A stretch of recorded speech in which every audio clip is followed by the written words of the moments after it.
The Pacific Northwest as we get set for football at CenturyLink Field here in Seattle.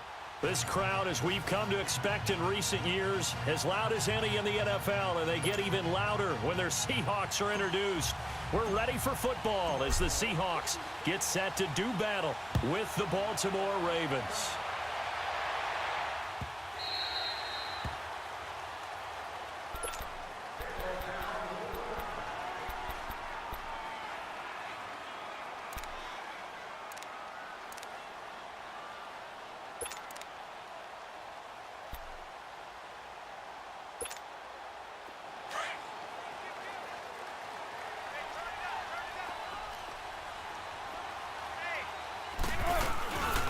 This is the Oklahoma State alum, Chris Carson. And he'll work his way across the 30 to the 32.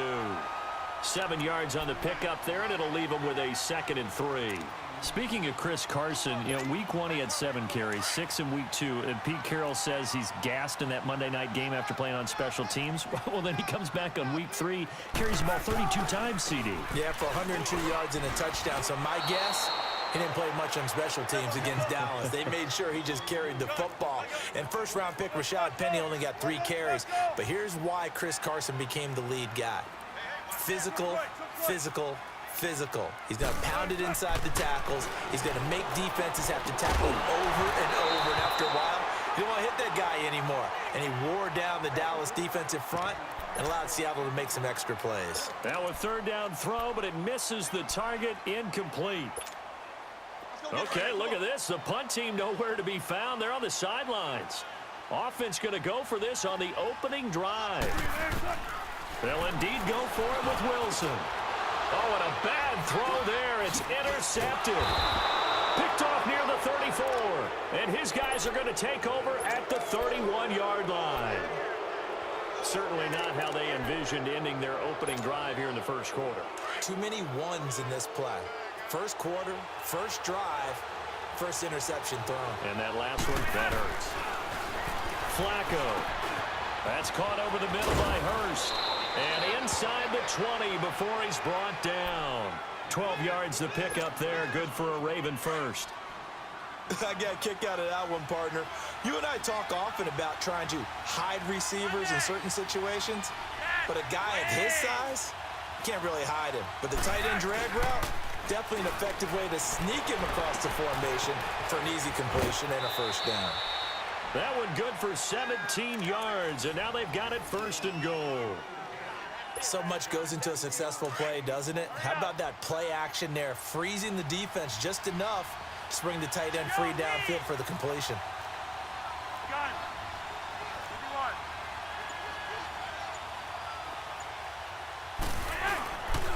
Trying to punch it in with Collins. Nothing doing there. They're going to wind up holding him at the 2.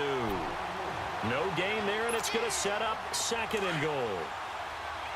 All right, quick observation, Brandon, because early on in this game, I'm seeing linebackers putting up their noses close to the line of scrimmage. And my guess is the wheels are turning on that other sideline. As a play caller, you're filing that away right now, aren't you? Yeah, you're trying to find that opportunity later on when you can play action them or stick something to them between the 2nd and the 3rd level. They'll give it to him up the middle. It'll go as no gain on the play, and now they're looking at a 3rd and goal. 2 straight shots on the ground. Now on 3rd, do you go to the air? I think the possibility exists, and if you're doing it, you're probably going play action since you ran it twice. But I often think that 2nd down is the time you go play action and throw the ball. I say commit to the run and think about it being 4-down territory. They'll run it here. This is Buck Allen. And he will take it in for a Ravens touchdown. Buck Allen, a 3-yard touchdown run. And the Ravens have taken the early lead. Able to punch it in on 3rd down makes it easier for those guys on the sideline. They didn't have a 4th down decision to make. Yeah, could you feel the exhale? Because they were already thinking ahead, as all the good coaching staffs do. Anticipating what we have to make the call. They already had it lined up. Never even got to it.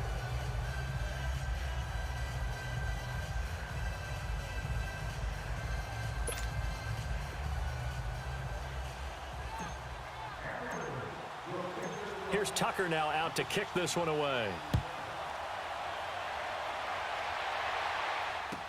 This is fielded a couple yards deep. And he'll be out of bounds here just past the 20-yard line. The Seattle now ready to march onto the field.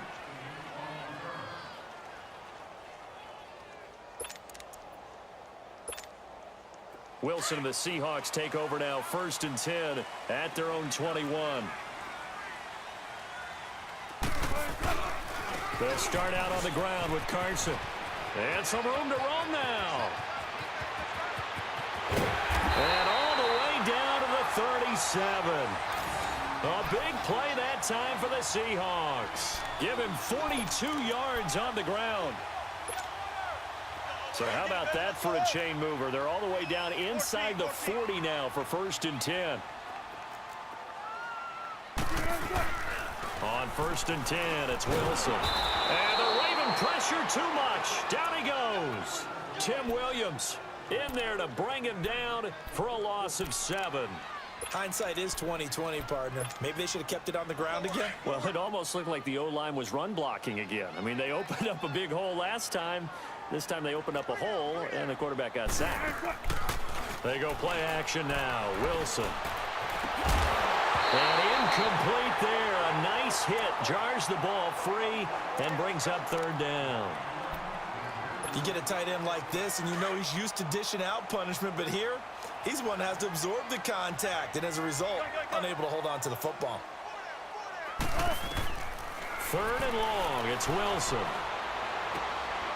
Into a double team, and it's intercepted. Picked off by Marlon Humphrey. And they're going to set up shop at the 32-yard line. Well, it's 3rd and long, and you've got a few different ways to play it offensively. But this is not the type of offense that's going to wave the white flag. They're going to keep chucking it. And this time, it results in an interception. They look to throw on 1st and 10 with Flacco. And he's got room. Brought in left side by Snead. Able to get 7 on that 1st down pass play. 2nd and 3.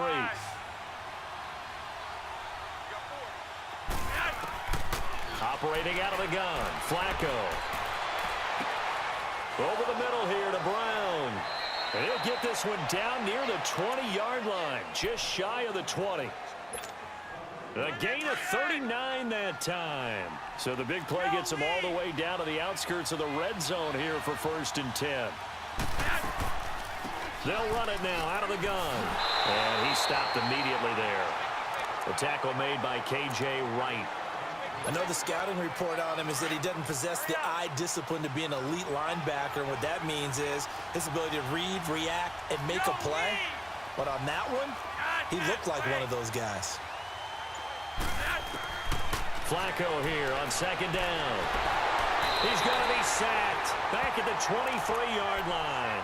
Frank Clark able to get in there and drop him for a 2-yard loss. Flacco and the Ravens now, after the sack, need something good here on 3rd and long.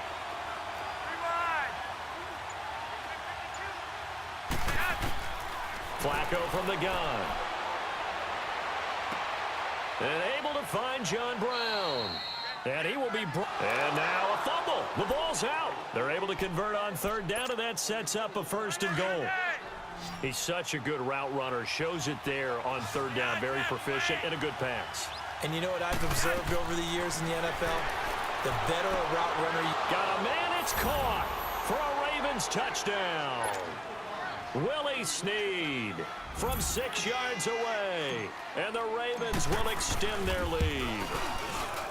On those slants, everything happens so quickly. What makes it work? The timing between the passer and the receiver. In this case, a slant route ordinarily is probably about 3 steps before you go on the slant.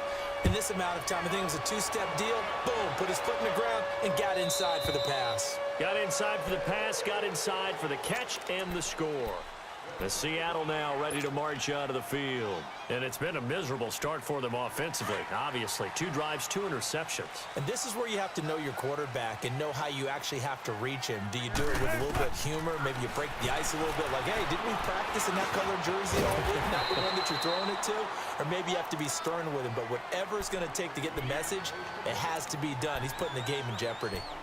That's a staple of this offense. Drag route to the tight end. Yeah, he was unable to use his size to break off much more yardage after the catch, but still an effective gain nonetheless.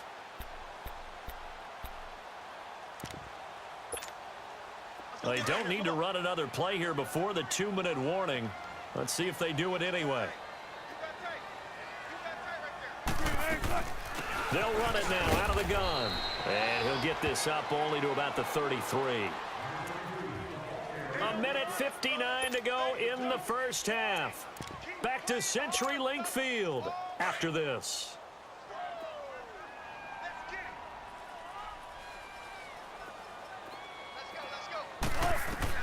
Third and 2, now Wilson. And incomplete. The contact made the ball roam free and brings up 4th down. This team is not going to make it easy for you. They're a physical group, and we just saw it there on that play. It came in, made the contact, just as he's trying to haul it in. And how about the call here? They need 2 yards in their own territory on 4th down, and they're going to go for it. Check 50, check 50. 36 power. They run for it with Carson and try to push his way forward, but I think he's going to